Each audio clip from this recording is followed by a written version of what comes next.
ഈ കൃതിയുടെ ശതാബ്ദി കേരള സർക്കാർ അതിൻ്റെ പബ്ലിക് റിലേഷൻസ് വകുപ്പ് ഒരു പ്രത്യേക പതിപ്പ് ഇറക്കിക്കൊണ്ടാണ് ആഘോഷിച്ചത്.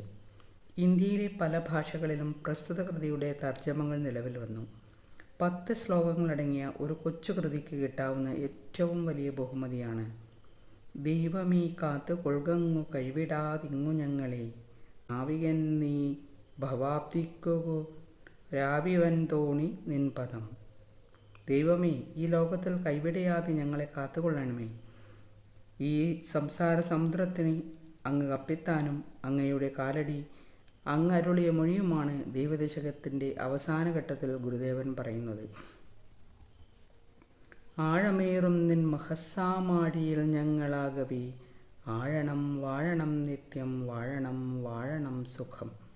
തൻ്റെ വിദ്യാഭ്യാസം വാരണപ്പള്ളി ഗുരുകുലത്തിൽ പൂർത്തീകരിച്ച ശേഷം സതീർത്ഥ്യനോട് ഗുരു ഇതേ അർത്ഥം വരുന്ന വാക്കുകൾ പറഞ്ഞിരുന്നു.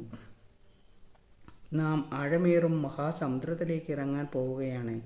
ആ മഹാസമുദ്രത്തിൽ നിന്ന് എന്തെങ്കിലും കിട്ടിയാൽ ഞാൻ നിങ്ങൾക്ക് തരാം. വിദ്യാഭ്യാസം പൂർത്തീകരിച്ച ഒരു ചെറുപ്പക്കാരന് സമൂഹത്തോട് പറയാവുന്ന ആത്മാർത്ഥതയുള്ള ആഴമുള്ള വാക്കുകളാണത്. ആ മഹാസമുദ്രത്തിലേക്ക് ഞാനിതാ ആഴ്ന്നിറങ്ങാൻ പോകുന്നു. മഹാസമുദ്രമാണെന്ന് അദ്ദേഹത്തിന് മനസ്സിലായി കഴിഞ്ഞു. ഇനി തനിക്ക് അതിലേക്ക് ആഴ്ന്നിറങ്ങേണ്ടതുണ്ട്. എന്നാൽ എന്തിനായി ആഴ്ന്നിറങ്ങുന്നു എന്നൊക്കെയാണ് ഇനി കാണാൻ പോകുന്നത്. അവിടുന്ന് എന്തെങ്കിലും കിട്ടിയാൽ ഞാൻ നിങ്ങൾക്ക് തീർച്ചയായും കൊണ്ടുതരും എന്നാണ് പറയുന്നത്. ചെറുപ്പകാലത്ത് തന്നെ ഗുരുദേവൻ സഹജീവികളോട് ദയ, കാരുണ്യം, സഹാനുഭൂതി ഒക്കെ പ്രകടിപ്പിച്ചിരുന്നു. ഗുരുവിൻ്റെ ചരിത്രം പഠിക്കുന്നതോടൊപ്പം ആ കാലത്ത് ഒന്ന് മനസ്സിലാക്കാൻ ശ്രദ്ധിക്കുന്നത് വളരെ നന്നായിരിക്കും. മനുഷ്യൻ അപമാനിക്കപ്പെടുന്നതാണ് ഗുരുവിന് ഏറ്റവും വേദനയുണ്ടാക്കിയത്.